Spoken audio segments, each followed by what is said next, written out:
Hola y bienvenidos a Efecto Secundario. La semana pasada estuvimos platicando con nuestro profe Tanis.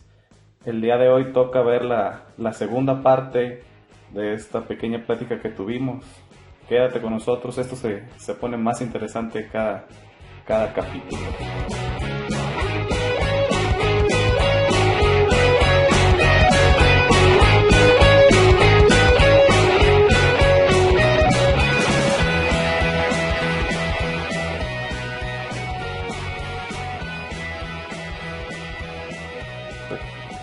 Bueno, yo he aprendido muchas cosas con el tiempo. Cuando yo estudié, había dos materias: programación y análisis numérico. Análisis numérico la llevan todavía ustedes, creo, pero tiene otro nombre, no sé cómo se llama. Donde ven solución de problemas usando la computadora, que Gauss-Seidel, Gauss-Jordan. ¿Será álgebra lineal? No, es No esta... recuerdo. Métodos Métodos numéricos. numéricos. Es lo mismo, pero ahora tiene otro nombre. Ujú. Para nosotros se llamaba análisis numérico. Y entonces primero nos daban la de programación y ahí nos enseñaban Fortran sin computadora. Y el maestro era el compilador. Y decía, está mal en esto, pero nunca entendíamos. Pero tampoco les decía por qué. Pues no había forma de demostrar que estaba bien, que estaba mal, y todo era teórico. Entonces resulta que yo me enseñé a programar en una calculadora Texas 59, que era de tarjetas magnéticas. No sé si conozcan las calculadoras Texas. Sí. Es la mejor calculadora para un estudiante de ingeniería. Sí, cierto. Y entonces entraba la tarjeta como del tamaño como de unos 5 centímetros por 1,5, entraba por un lado y salía por el otro. Pero en ese instante ya leía el programa. Obviamente un lenguaje muy diferente a los lenguajes de programación actuales. Y entonces ahí me tocó aprender a programar para algunas materias. Entonces escribe la fórmula en la calculadora, cómo introducir los datos y luego cómo imprimir, se guarda en la tarjeta, y ahí fue donde yo aprendí. Pero ya estaba en el penúltimo semestre cuando un hermano mío la compró y me la dio. Ahí yo aprendí a programar, pero pues digo, totalmente diferente a lo que es ahora. Cuando salgo a trabajar, en la primera empresa que trabajé, que fue Peña Colorada, ahí curiosamente, de los 7 compañeros que egresamos, 6 nos fuimos a trabajar al mismo departamento, a la misma empresa. Y ya todos presumían que yo sabía programar, y entonces compraron una calculadora de esas y compraron una impresora, y yo hice varios programas para aplicarlos ahí en nuestro trabajo. En la Comisión Federal de Electricidad también quise aprender, y recuerdo que había una oficina, ya cuando radicaba en Guadalajara, que fue el último tiempo que estuve ahí, había una oficina que no abrían. Y le preguntamos al jefe por qué estaba cerrada esa oficina. Dice, es que el ingeniero que estaba ahí se murió y ahí quedó la oficina cerrada. Le pedimos permiso para abrir, a ver qué nos encontrábamos. Y entonces yo me encuentro un librito como de 80 páginas que permitía llevar el control de las obras con la computadora, calcular presupuestos, programas de obra, ruta crítica. Supongo que ustedes saben algo de eso. Sí. Usando una computadora Univac, que en ese entonces era un monstruo de computadora. Entonces yo hallo el folletito y le digo al jefe, ¿por qué no llevamos el control de las obras? Porque era lo que yo hacía allí como último trabajo. ¿Por qué no llevamos el control de las obras usando la computadora? Le dije, mire, me encontré esto. Y entonces dijo el jefe, sí. Entonces me mandó una semana a capacitarme al DF, y allá un amigo de él, de la misma empresa de la CFE, me enseñó a usar el programa en una terminal. Y entonces a partir de ahí me cambiaron de chamba o de funciones para llevar el control de todas las obras, que eran como unas 20 en ese entonces. Entonces yo iba a todas las obras a recabar datos, los acomodaba y luego ya me iba, procesaba y regresaba con los informes para acelerar algunas obras, o para otras que tenían holgura, no darles mucha, no asignarles mucho presupuesto. y así es seguir controlando las obras. Ahí empecé a usar la computadora. Cuando entré aquí, después de un año de trabajo, entonces le pido al director, le pido a mi jefe que si me daba chance 1 hora para ir a aprender a usar y a programar. Y como en ese entonces no se hacía nada, se movía en el TEC sin autorización del director. Entonces le piden permiso al director, el director me manda a llamar a su oficina y me pregunta qué quería. Pues ya le dije, quiero aprender a programar, y yo sé que allá hay una computadora Apple, en ese entonces una Apple pequeñita, y había una PDP que usaba Fortran, pero la PDP la usaban para los alumnos. En ese entonces iba como la segunda, iba la primera generación de informática, vienen como en tercer semestre. Y entonces me dijo, si quieres aprender, pues te vas allá de tiempo completo. Y entonces me mandaron ahí. Con los de informática. Sí. Me mandaron ahí a esa oficina, que se llama Centro de Cómputo, y entonces ahí empecé a aprender. Y fue en mayo del 84 cuando empecé a trabajar ahí. Y a fines de junio ya empezaba a hacer archivos con BASIC. Y fue lo primero que aprendí. Pero ya físicamente con una computadora. Luego en agosto siguiente, pues me asignan una materia en informática, que era BASIC, así se llamaba la materia, BASIC. Y como iban avanzando los alumnos, pues iban necesitando más maestros. Y entonces un maestro me vendió una computadorcita pequeñita que se conectaba a la tele. Y entonces ahí iba yo aprendiendo y practicando el BASIC para poder dar la clase. Y así fue como empecé. ¿Y ensamblador cuándo llegó? Y ensamblador llegué, pues, complicado porque en la maestría nos pidieron hacer programas en ensamblador y nadie sabía decirnos cómo. Nadie sabía nada. Lo peor es que nadie sabía decirles. Ni nadie sabía decirnos. Y había un manualito del debug de 30 páginas. Y no le entendíamos ni papa. Y hacíamos las prácticas que decía ahí, pero nadie le entendía. Sí, relación a ciegas prácticamente. Pues sí. Pero ya cuando vengo aquí, cuando continúo, pues, en el 93, me asignan esa materia que se llama lenguaje ensamblador y empecé a trabajar con puro BASIC. Digo, con puro BASIC, con puro debug, sin compilador. Para entonces, pues ya le daba duro diario y medio entendí que los direccionamientos y empezamos a hacer programas sencillos. Y con puro debug pasaron como 4 semestres para que pudiera conseguir el compilador. Y ya era más fácil. Sí. Pero ya para entonces, pues yo ya había entendido todo eso de direccionamientos, de interrupciones y la lógica de la programación, pero no había libros. Y para entonces yo ya había comprado como unos 7, 8 libros, de los cuales Tampoco. Pues no. Y solamente en uno que conseguí allá en la Universidad de Colima, donde estudié la maestría, en ese me basé para aprender y fue con el primero que aprendí ahí. Por cierto que se los ofrecí, que tengo ahí un juego de copias. Ya ve que ensamblador tiene mala fama de que pues es difícil. ¿Sí es difícil? Sí. No es cierto. Ensamblador es facilísimo. Hasta lo ponen en el programa, ensamblador es facilísimo, ¿o no? Sí. En el primer programa que acabo de revisar, muchos decían ahí, ya ven que había mensajes libres que había que escribir. Y muchos pusieron ensamblador es facilísimo. De hecho, voy a pasar con 100 y no sé qué más. Otros que es más facilísimo que de lo que yo esperaba y no sé qué más. No se me ocurrió poner eso. Yo sí. No le costó mucho trabajo aprender ensamblador.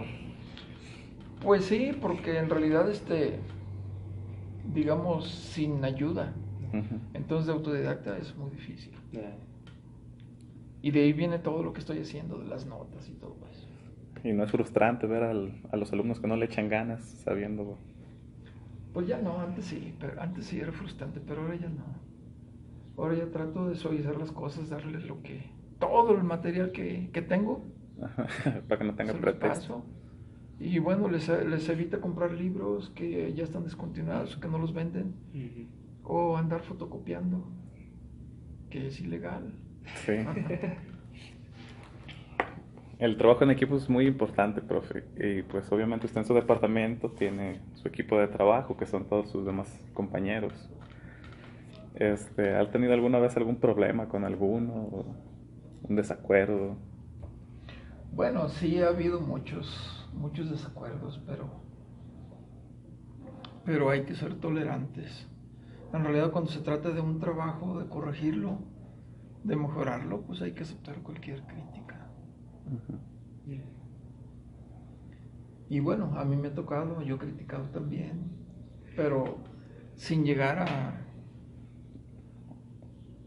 ser, ¿cómo se dice? ¿Ofensivo? Sin llegar a ser ofensivo, sin llegar a ser, no recuerdo ahorita cuál puede ser la palabra exacta, sin ridiculizar al que hizo el trabajo. O sea, siendo tolerante y respetuoso, aunque esté mal. ¿Y nunca ha tenido tampoco un problema con sus alumnos? De que se molesten, que... Sí. Siempre tiene que ver eso. Hasta... Bueno, digamos que he tenido dos problemas fuertes. Una vez sí, a un alumno le dije, o se sale o lo saco. Y bueno, fue una experiencia difícil para mí porque después me arrepentí. Y así que ya desde entonces tengo mucha precaución en lo que hago, en lo que digo, porque no debí de haberlo hecho. ¿Y si lo sacó? No lo saqué. Pero fue una, ¿cómo se dice? Fue un susto para él que cambió de actitud totalmente. No se le sirvió. Cuando la clase terminó, se fue él rápido, abandonó, porque como que le dio vergüenza, y todos los demás compañeros me dijeron que bueno que lo hizo, maestro, porque en ninguna clase lo podemos controlar, ni ningún maestro lo puede controlar. Y fue un cambio total en él también, y también para mí, obviamente. ¿Y el otro fue igual? ¿El otro problema? No, al otro problema no quisiera comentarlo. No quisiera comentarlo. Quiere decir que estuvo fuerte. Pues no sé qué diga la siguiente pregunta. Tenga potencial. O sea, mucha gente dice que no, que el TEC ya no es lo mismo que antes, que ya se ha perdido mucho del TEC. Bueno, si ustedes comentan con cualquier persona, incluso fuera del TEC, me refiero sin que el tema sea el TEC, todo el mundo dice que los tiempos aquellos anteriores eran mejores que ahora. Hablando de la vida, hablando de los campos productivos, hablando de todo. De música. Todo el mundo dice que lo de antes era mejor. De hecho, tenemos un profe que nos dice, no lo remarca mucho, que la época dorada del TEC. Pero bueno, es que vamos teniendo altibajos en todos lados, en todas las carreras, en nuestra vida propia. Y siempre añoramos lo pasado. ¿Por qué? Yo digo que porque ya se olvidaron los problemas. Y las cosas negativas se recuerdan menos que las cosas positivas. Y por eso siempre añoramos lo pasado. Al menos eso es lo que digo yo. Pero yo creo que, por ejemplo, en sistemas que empezó como en el 2000, no como el 99, 98, pues ha tenido sus altas y bajas, pero independientemente de eso, en todas las carreras, el TEC tiene buen prestigio en todo el país. Y eso, pues a mí me consta. Chequen, por ejemplo, este mensaje, que todavía no lo voy a conocer. ¿Dónde está? Chequen ese mensaje. A ver. Si quieren leerlo, léalo nomás, el segundo cuadro. Dice, un conocido mío me acaba de hablar y me comenta que va a abrir una planta nueva en Flex, aquí en Guadalajara, y va a contratar a 70 desarrolladores, pero necesita que sean junior, 2 años de experiencia, que sepan Java y .NET. ¿Tiene algún conocido al que le interese esta vacante? Sea bueno y moldeable. La oferta es buena porque en el periodo de prueba ofrecen de 20 a 25 mil al mes y dependiendo de sus aptitudes le ofrecen más y pues crecimiento. ¿Ah? Entonces, dígame si no hay confianza en el TEC al mandar este mensaje. Cuando le mandan ese mensaje, díganos a quién nos recomienda. ¿Se arriesga a recomendar a alguien? Sí, O véanos. y hay a quienes no me arriesgo a recomendar. No, es que depende del perfil, nosotros los conocemos. Entonces yo digo, no, mejor fulano está acá. A veces sí ha habido recomendaciones. Por ejemplo, hace como 6 meses, por ahí había un trabajo en la Ciudad de México y pagaban $1,500 mensuales. O sea, casi 30,000 pesos, 40,000. Y recomendé 2, pero no salieron admitidos. Y lo malo es que ya nunca volvieron conmigo, no me dijeron qué pasó, ni nada, ¿por qué? Y entonces yo no sé si el examen estuvo muy duro o había filas y filas de personas ahí, Pero lo más difícil, creo yo, hay alumnos que no se arriesgan, que no quieren porque no les gusta programar. Por ejemplo, aquí va a ser la talacha de estar programando. Y si ustedes consensan con sus compañeros, por ejemplo, ahorita que les pregunten a todos, Ajá. si ahorita te dieran chamba de programador, ¿aceptarías? Les aseguro que muchos dirían no. Y a veces nosotros los conocemos. Hay quien dice, no, yo quiero trabajar en esto, reparando computadoras, instalando computadoras y instalando redes. Yo ya les he dicho, las redes son bien pagadas, pero es un trabajo muy sucio como albañil a veces. Hay quienes le gusta programar y que no se despega de la máquina y anda programando y buscando, o se inventa y aprende nuevos lenguajes, se inventa problemas para seguir programando. Entonces, todo depende de quién sea, pero de que nuestros alumnos salen bien, salen bien. ¿Qué dicen los maestros de los alumnos? Por ejemplo, desde primero ya los tienen así como este vato es bueno, le va echando ganas, o oye, yo le doy clases a este individuo, ¿cómo lo ves tú?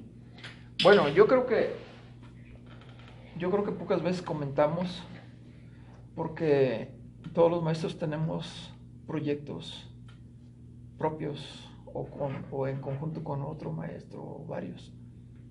Y entonces vamos jalando los que vemos que son mejores. Y entonces a veces no comentamos. Si decimos, ay, fulano de tal es bueno para esto y esto, y me escucha el otro maestro, a lo mejor dice el otro maestro, yo me lo llevo, porque tú no tienes proyecto. Yo en lo personal siempre comento, pero yo no los conozco sino hasta quinto. Y cuando los conozco ya están con proyectos con otros maestros. Entonces yo los he conocido, por ejemplo, en el club de programación. A los que van.